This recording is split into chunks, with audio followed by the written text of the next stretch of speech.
For so many women, especially those of us who are high achievers, food is one more place to perform, another place to get things right, and another place to feel like we are failing. Today, I want to offer that it's not about eating perfectly or striving. It's not about more rules. And in this conversation, I'm delighted that it's not even going to be about more macros. We are going to talk about learning to nourish ourselves with wisdom, attention, kindness, and mindfulness. Thanks for joining us today at the Healing Medicine Podcast. Who are you listening to? I am Dr. Jessie Mahoney, and my co-host is Dr. Nicasio. We are two board-certified physicians who bring decades of experience to the conversation about wellness. If you crave more ease and aspire to rediscover your love for medicine and life, one mindful step at a time, you are in the right place. We hope you'll love today's episode, and if so, please share it. A reminder that nothing in our podcast is medical advice.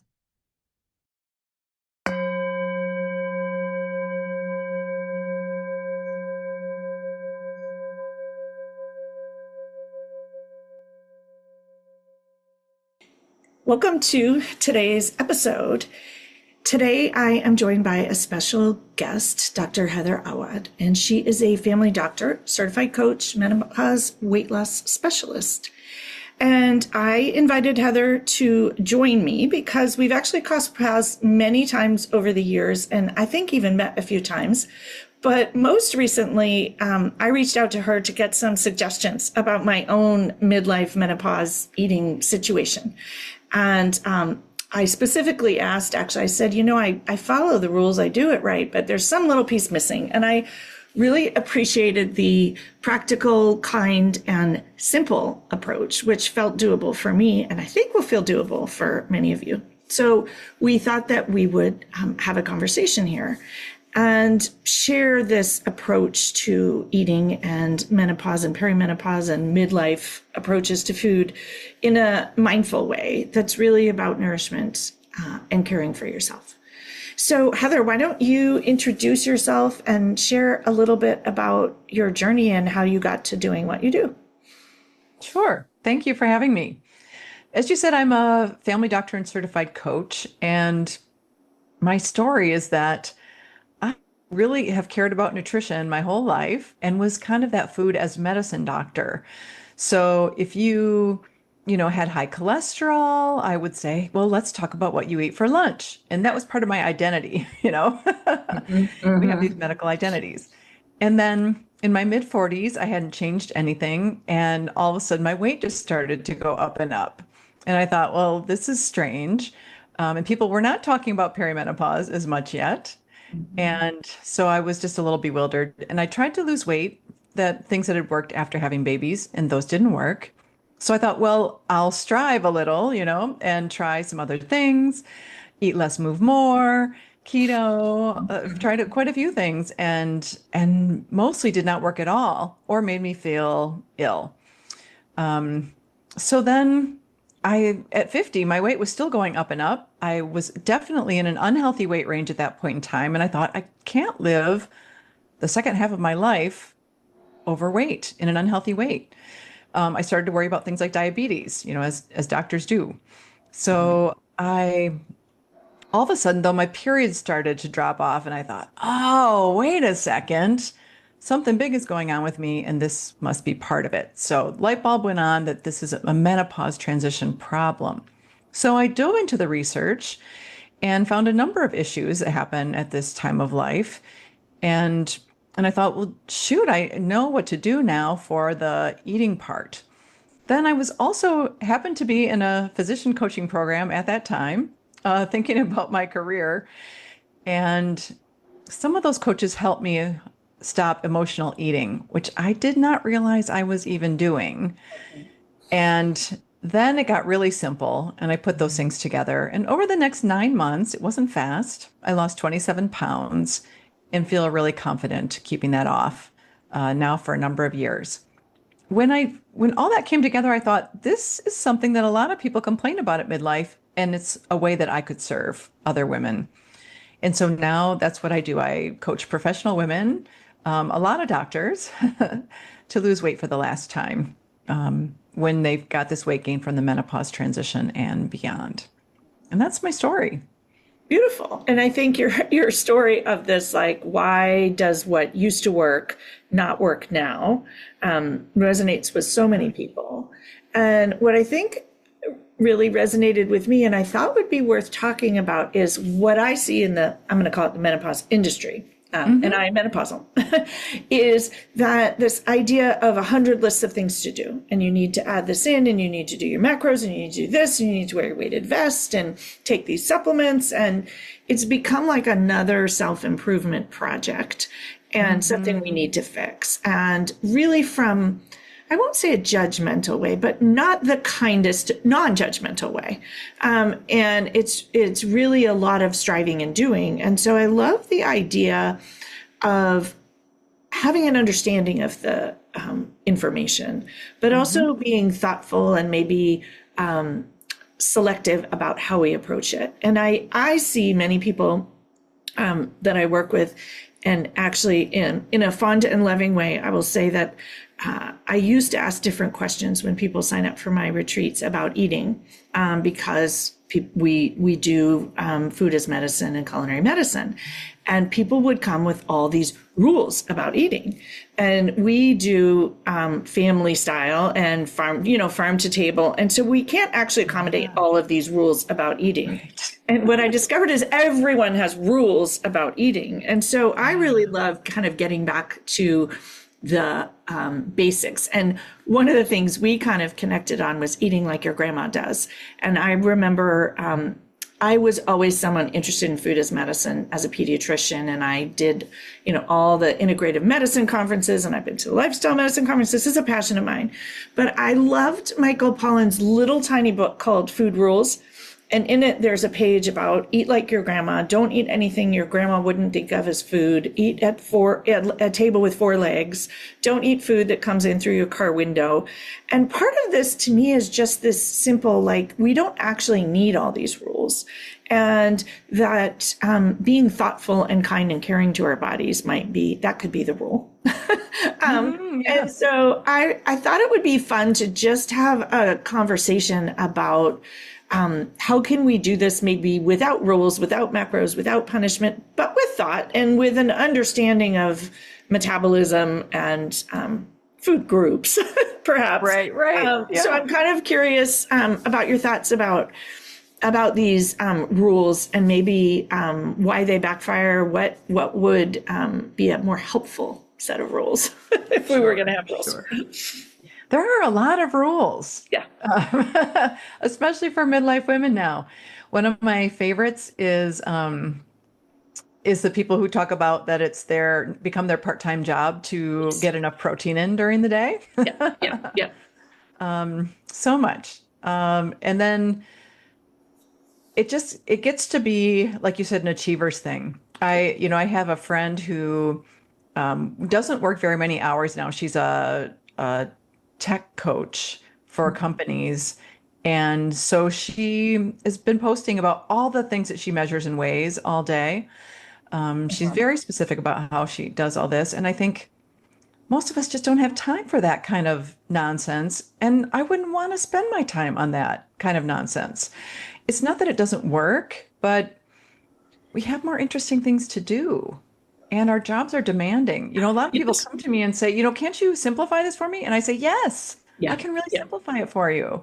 You don't have to count anything or weigh or measure anything.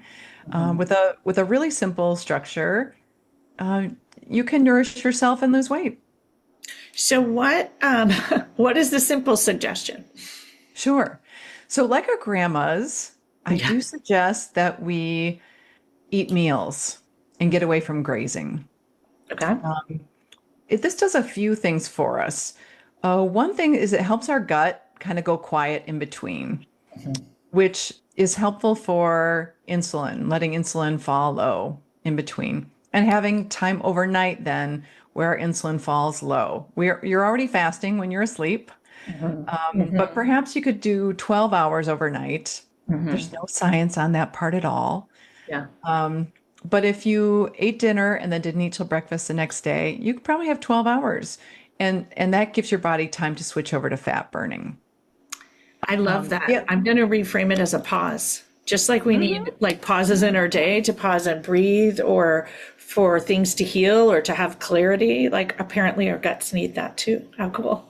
Right. And But it it turns doesn't out have too to that, be this 17, 18 hours measuring this, doing that. Like it sounds to me like it's more of taking a pause, a kind pause. yeah. And we do tend to eat less over the course of the day if we eat meals and don't pick Hmm. up things constantly as Okay. well. Yeah. So Okay. that gives you a little bit less food than you were eating before, which also helps with weight loss. And I imagine you and I think we're in the same coaching program about emotional eating. And I learned a Hmm. lot from that, but it also minimizes your emotional eating, right? Because the emotions often come up in between meals. Yes. And so if you're, and for me, they do. So if you're, Yes. it just keeps you from the like, let me go get, I used to eat chocolate peanut butter cups at work in the afternoon, which by the way have protein Yeah. in them, right? But Right. they came at the 4 p.m. lull, like not lull, I'll say crazy time in pediatrics. And that Yeah. was like my reward. But they were also absolutely emotional eating. I just didn't know what that was when Yeah. I originally did it. So it feels to me like that could be a solution if we're being simple. Right. Right. For sure. And allowing that sometimes when it's between meals and we're thinking I need those peanut butter cups, Yeah. or for me it was usually crackers or sugar cereal in my pantry if I was home and I was, upset Yeah. with one of my Yeah. Yeah. Yeah. teenagers, Yeah. thinking when those things come up, thinking, am I actually hungry or do I need to feel an emotion, Yes. Yeah. Well, and we talk often in this podcast about feeling emotions because we were taught not to feel emotions. And so, therefore, as physicians, we are well trained to eat emotionally, to not feel our emotions or do other things. Yeah, for sure. It makes us so much more productive at work, right? Yeah. Yeah. Yeah. Love it. Someone says. Yes. All right. Awesome. So, what other suggestions to keep it simple? Yeah. So at midlife, we have higher protein. We do have higher protein needs and we have vegetable needs, and we don't process starch as well as we used to. It tends to make our blood sugar go up high. Okay. So and stay up there. So we do better when we're thinking about I need some protein and some vegetables at every meal. And some people say, "Oh, that sounds restrictive." You can have any of the proteins. Yeah. You can I have don't think meat, that's turkey, fish, restrictive. Like, have some proteins and tofu. veggies. That's basic. That's like what your grandma would do. That's actually how this Yeah. this podcast invitation started because I love that connection between us. Your grandma would have protein and veggies, and I think in the Yes. olden days that used to be meat protein. But I think there's so much Right. evidence that it can also be plant protein. Definitely. I think that, and if you're thinking about, whole foods or like farm to table, most of that comes from a Mhm. farm, which is not an animal farm necessarily, right? Right. And so it just kind of leaning into, I would say real food that your grandma would Yeah. recognize. And to me, that's simple. Like protein and veggies is not, have that be the bulk of your, what is it, plate or whatever you're eating. And Right. that could be simple. Yeah. And it's funny because you can really cobble things together as well. Like it doesn't have to be, you don't have to food prep a wonderful salad for lunch. I was talking to a client today who was feeling frustrated because sometimes she could meal prep on Sundays, and she's a CFO of Yeah. a Midwestern company. And sometimes Sunday doesn't work that way, Yeah. because of, Yeah. as we know, that happens to all of us. And I said, if you have, she said, I was looking at that can of fish and just thought, well, I don't have time to make the salad. And I said, well, what if you just mixed it with some Greek yogurt or some avocado mayo, and then you just ate some pickles and celery alongside it? Yeah. She's like, oh, deconstruct it. I'm like, yeah, you can just cobble stuff together. It does Yeah. not have to be fancy or beautiful, or, when you're out of time, just throw down some nourishment. Yeah, I love that. I love that. It is a little bit antithetical actually, and I'm curious, I'm just thinking this through.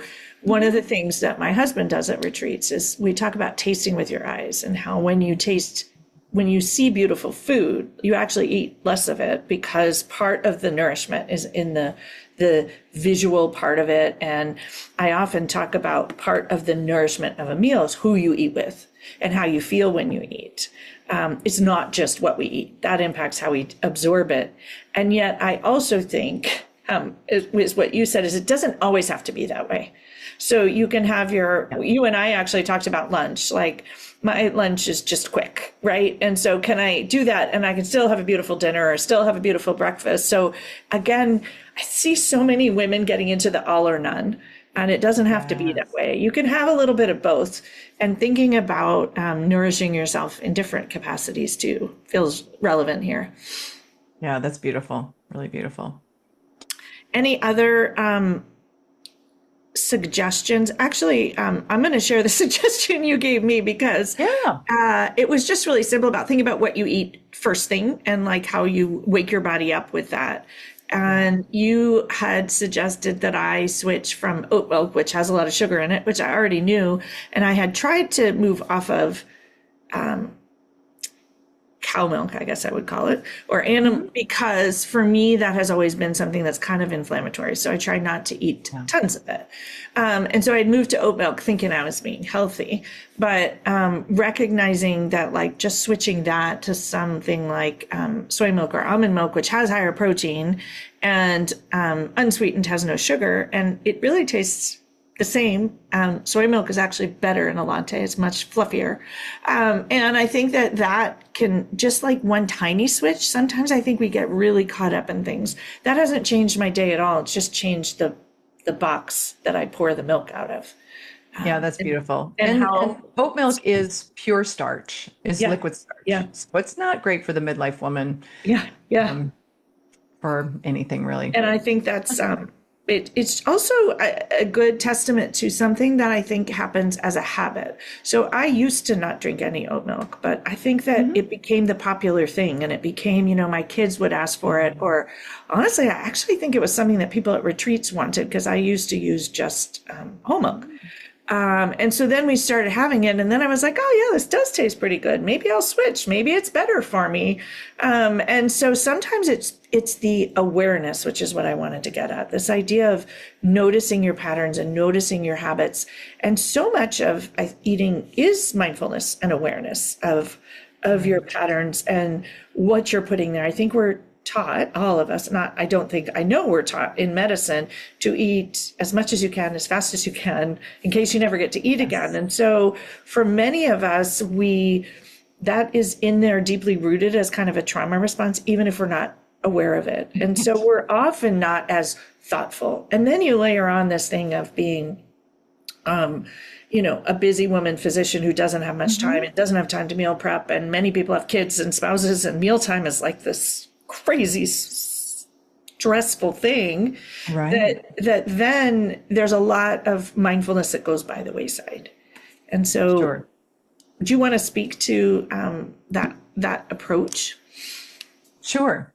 Yeah. So I get this too. Like I had a client who is a executive at a corporation in our backyard, who said, I came home. She's like, I'm so upset because I came home and I had 4 different dinners I was going to cook this week that were so healthy and good. And Tuesday night I was just exhausted, and and now I'm so disappointed in myself. I just couldn't cook. And we do this to ourselves, right? It's achievement again. We're going to achieve the healthy week. And failure also. Yes. Right. The opposite. Yeah.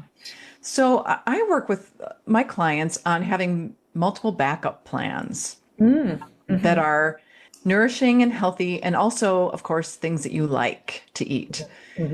Because of course, on a random Tuesday night, you're going to be too exhausted. They added 3 extra patients that afternoon trying to get the charts done, and then you got to get a kid to a teenager to an event, and so you want to have these backup plans. Sometimes it's restaurant food that is going to have some protein and some vegetables in it.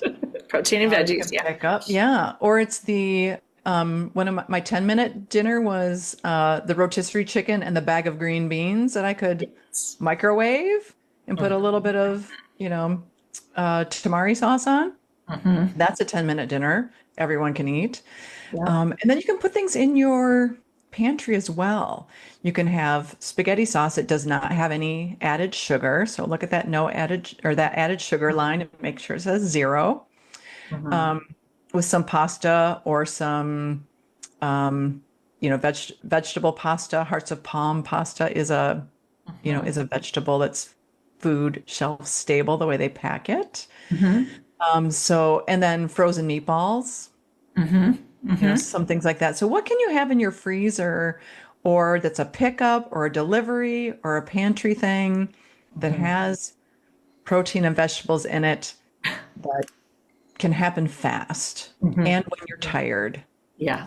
Still, because you're going to feel better when you eat like that. Even if you're not trying to lose weight, you Right. will feel better if you get that kind of nourishment. Love it. Love it. Okay. Um, so I'm curious, do you, and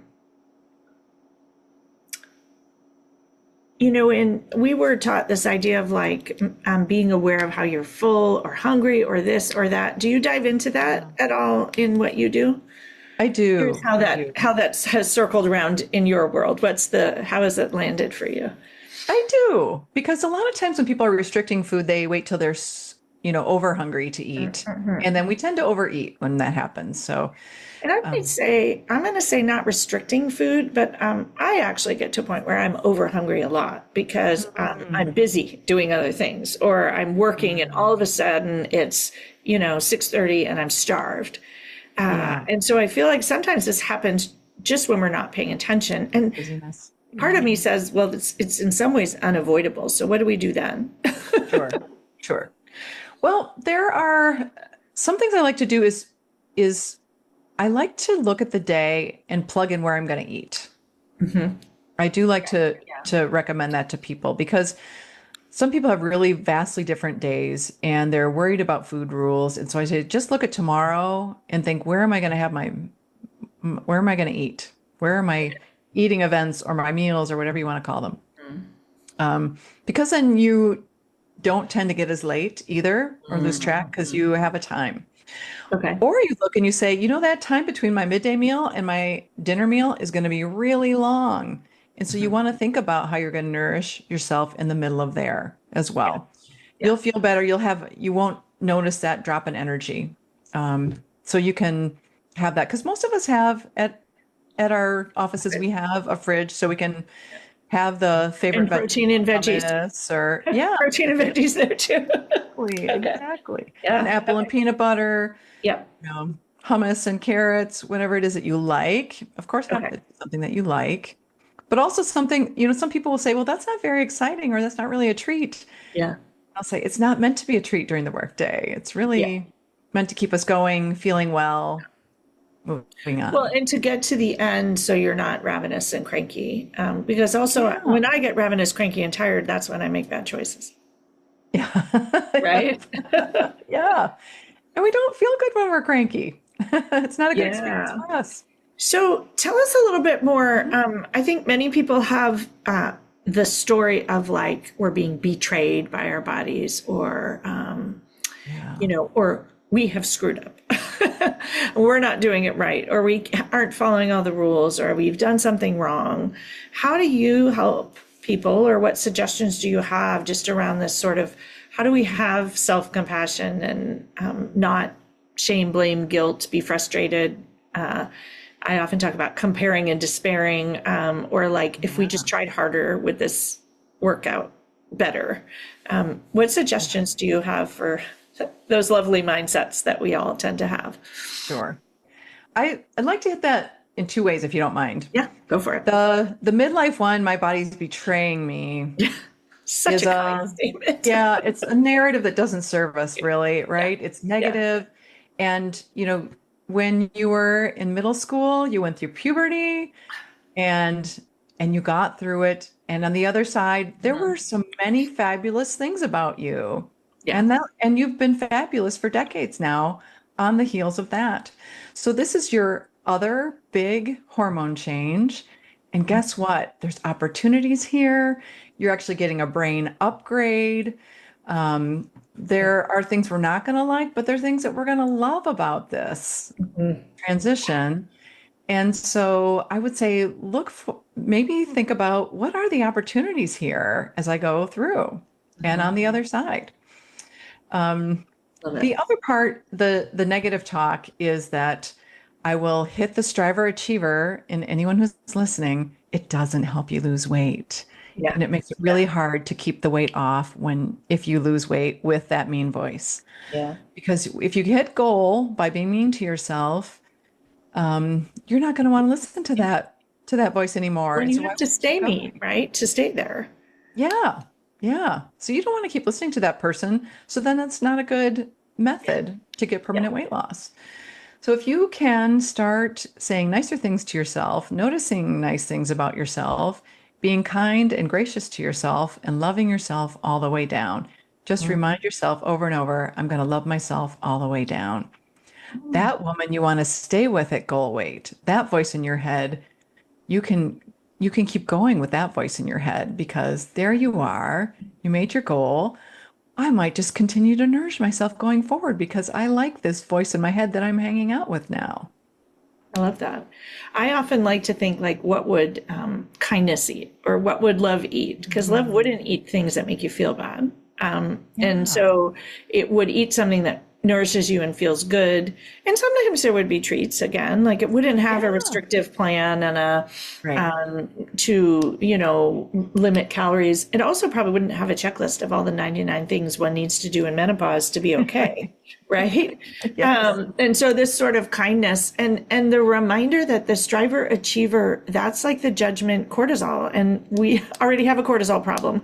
So we are Yes. adding to it with that mindset. And so I love this idea of like bringing grace and compassion is what I often say, or self-compassion to it, because that actually is going to physiologically help us be in a phase where our metabolism will work better.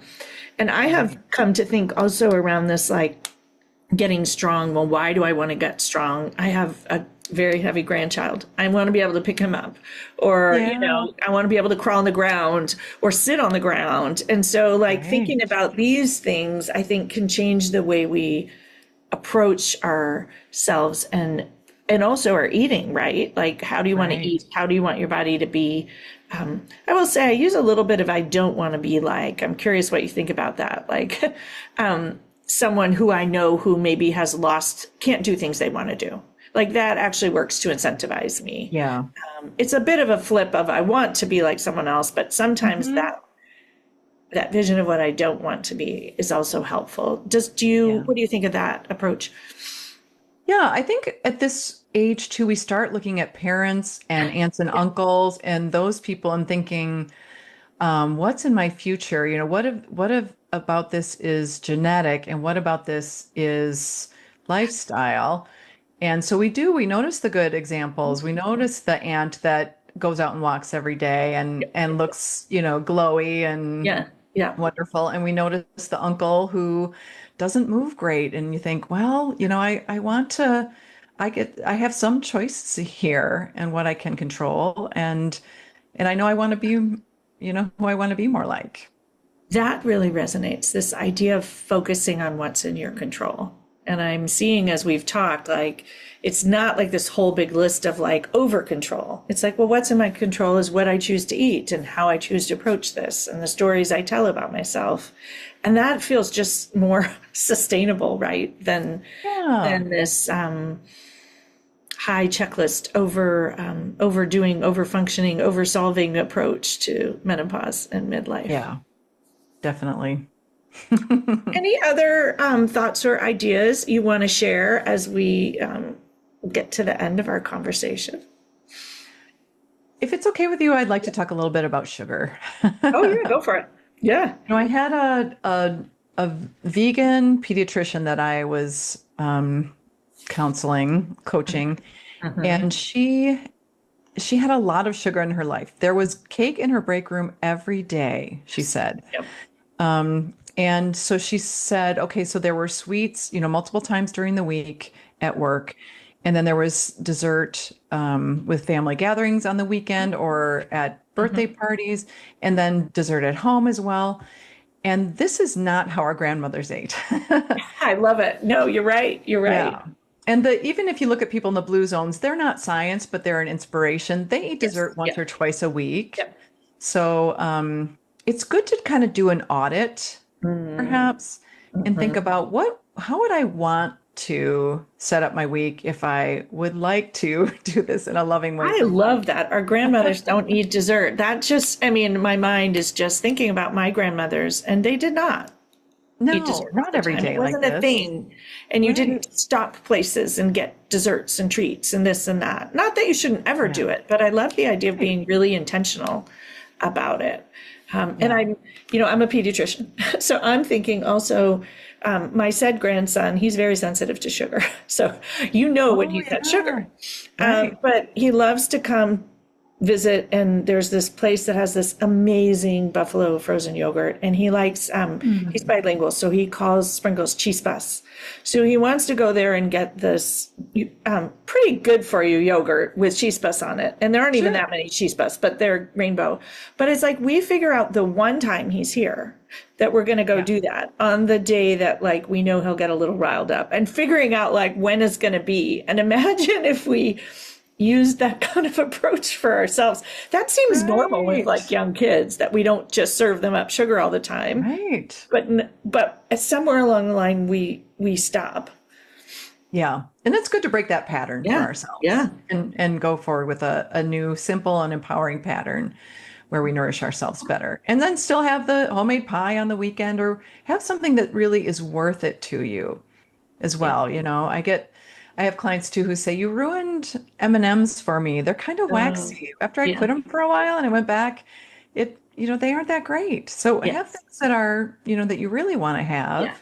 Yeah. I don't Well, want sugar that in gets- my pasta. Oh, go ahead. Sorry. I was just thinking that gets to the like nourishment, like the seeing with your eyes, and have it be this really beautiful treat, if that makes sense. Something that's really nourishing on all levels, which is not I was at a conference gala, and there were like 10,000 slices of some kind of cake.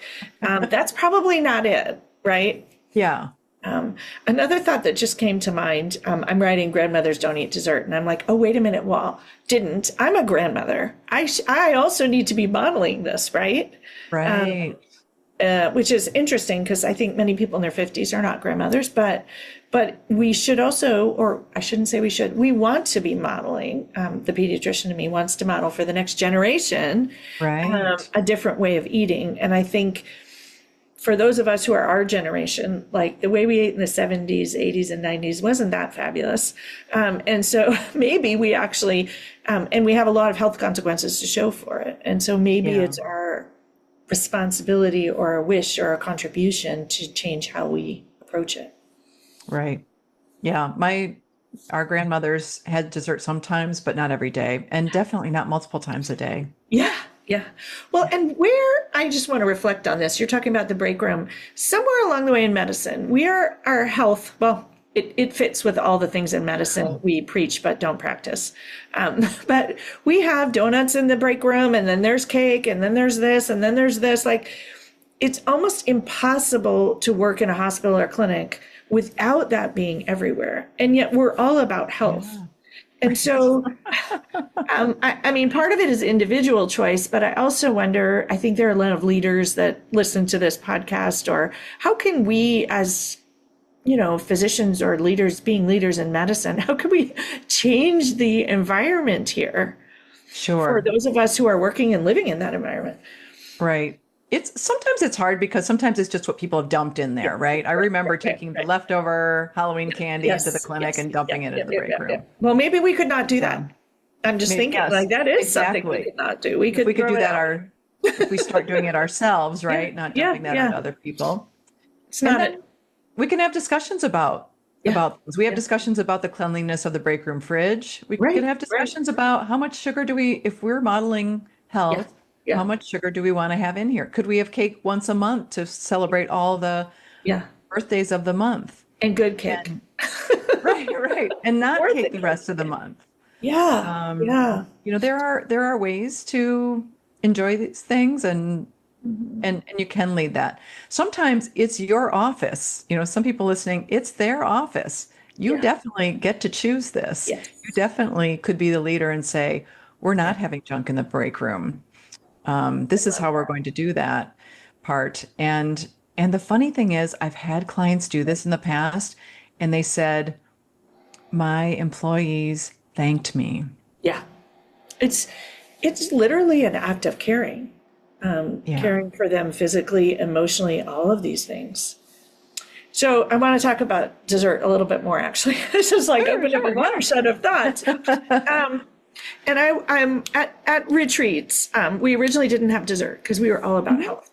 And then, there was a special occasion or someone's birthday, so we would have dessert. Or then we started having dessert on the first and the last night. Okay. Now we actually have dessert every night. So I was thinking about what you said, but I'm thinking about the dessert. And I think this is another way to think about it and be really mindful Hmm. because many people's favorite dessert is my husband makes a vegan chocolate mousse, but it's all made out of tofu. It's all silken Oh, okay. tofu. Hmm. And it has some chocolate chips in it. And then you put some spices in it and you put berries on the top. So like, and they're tiny. I don't want to tell people they're tiny, Yeah, but they're yeah. tiny, right? They come in these Hmm. little tiny glass cups. And so to me, it's like if you want that, or if you really feel like you need something special, have something Hmm. that really feels special and have it be presented in a special way. And a lot of the desserts that he makes actually have a lot of vegetables in them. Nice. So there's really interesting ways, or they're nut based, or different things. And so I think we can Hmm. think about it as like being very mindful and intentional and thoughtful, and how can they also have protein and vegetables in them, or protein or vegetables in them, and just Hmm. being thoughtful about that. And I would say that being on a retreat is also not your everyday, right? Right. I And also like so the flipped ratio. yeah, yeah, Like, and I got this from a I Buddhist love it. medicine Yeah, yeah. conference, but I had people over and we made brownies Hmm. and I cut them small Yeah, and then I put a lot of berries over the top. yeah, And I served that and I served it with the pan. I said, if you want more brownies, they're right there. You can have yeah, more if you like. But people did love it yeah. with all these beautiful berries, over And I this little think brownie. berries on their own can be dessert, right? Yeah, and actually berries are vegetable Yeah, level you told me fiber. this. Yeah, yeah, Yeah, so they're a wonderful thing to have in your yeah. in your rotation every day. Yeah. Any other secret things like berries that are worth having in your rotation? A little bit of fermented food as a condiment. Yes. Yes. Okay. That's probably something that you already do, but Yes. we No. like to But put, I love the idea. That's a great idea. yeah, Yeah. put kimchi or sauerkraut, or if you have a different fermented food that you know about, they come in, small batch in jars, and we put them on the Yes. table, and Yep. everyone will have Yep. just like you just pull out a little forkful and have it with your meal. Great Yeah. for your gut Yeah. health, great for I weight love loss, it. great for your midlife, you know, health, and that's a terrific one too. This has been super fun. I have some new tips I wrote down. And I also just love the reframing of not being a fix it project and this not being an achievement, striving, aspirational goal. But it's really, if you think about it, it's the second half of our lives. So we're kind of going to have to live this way for 50 years, hopefully, if we live that long, or 40 Yeah, years or 30 years, but it's a long time. And so coming up with a way that is kind and loving towards yourself and mindful and thoughtful, while also weaving in the science and the food components and the food groups. I think the invitation, and it's actually always my invitation, I think, is to take the science, weave it in, and weave it in intentionally and purposefully and thoughtfully. And how amazing could that be? So, if I would love to end, if you just want to tell people how to find you so that they can learn more. I know you have a podcast and you have some group work, et cetera. So how can they get in touch with you if they have more questions or maybe want to find out more? sure. I'm easy to find on social media if you want to come message me on LinkedIn, but also At my website, I have a freebie, which maybe people might like. The most common question I get is what should I eat for breakfast? And so I do have a little guide that gives you a formula for breakfast. That's very Okay. helpful. And if you go to vibrant-md.com/breakfast, you can get that there. That does also put you on my weekly newsletter, which you can read if you like. But that will connect us. And And I will put the link to that in the show notes and a link to your website as well, and any other ways you want to have people connect with you. I always find when I'm listening to podcasts, I can't write it down fast enough. So if people are right, listening right. and then can't write it down fast enough, we'll pop it in the show notes so you can find it there as well. Thank you. My pleasure. Thank you so much for joining me and having what was a fun conversation that actually went well beyond what our grandmothers eat. But I love that wisdom, and maybe that's just a beautiful takeaway to think about what you learned from the way your grandmothers ate, and what, for those of you who are grandmother like me, what do you want to model as the grandmother eating for the next generation? Yeah, thank you so So much for having me. yeah, my absolute pleasure. So, for those of you who are listening, after the sound of the singing bowl, we will have a mindful moment. And I look forward to chatting with you all next week. Thanks for listening. If our message resonates, we'd love to connect further. Join us for coaching, mindfulness experiences, workshops, and retreats. Invite us to speak at your institution or conference. When you work with us, you don't just consume information, you create real change. Find me, Chang Liang, at Awakened Breath and Jessie Mahoney at Pause and Presence.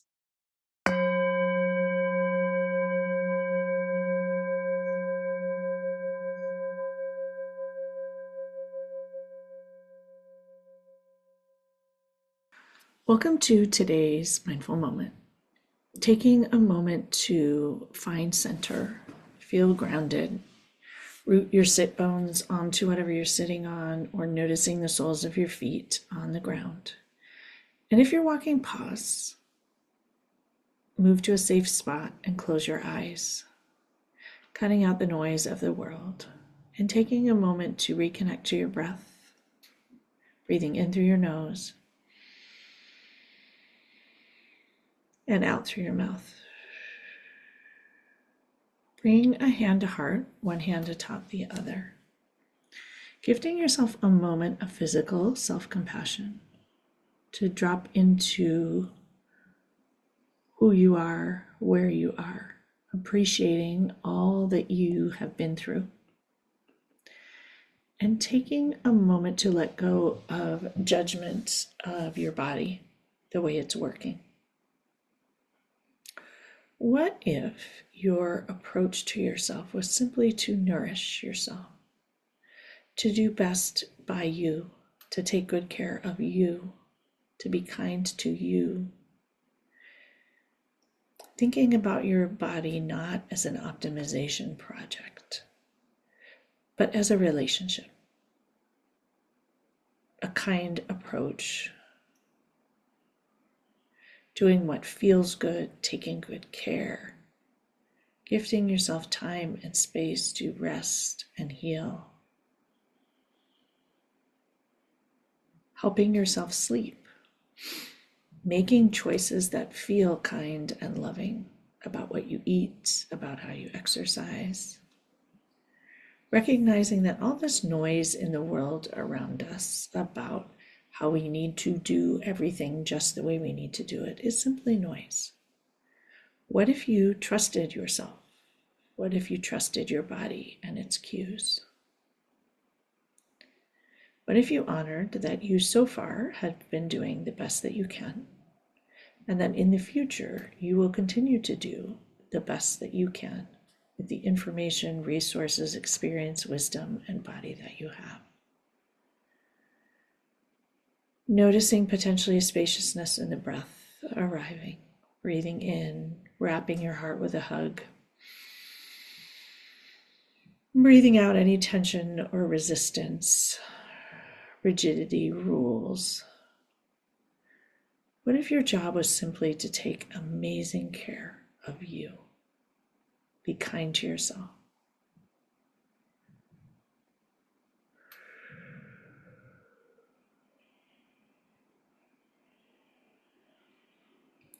Enjoying the calm, stillness, and lack of noise for a moment. Enjoying the unwinding and how you feel.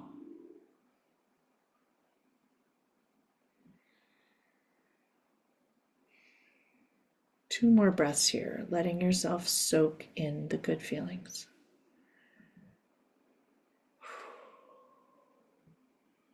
And when you're ready, lowering your hands and opening your eyes, letting the light in, gifting yourself time to accommodate, to feel good. Thank you all so much for practicing with me today. May you all have a delightful and wonderful week. We'll see you next week.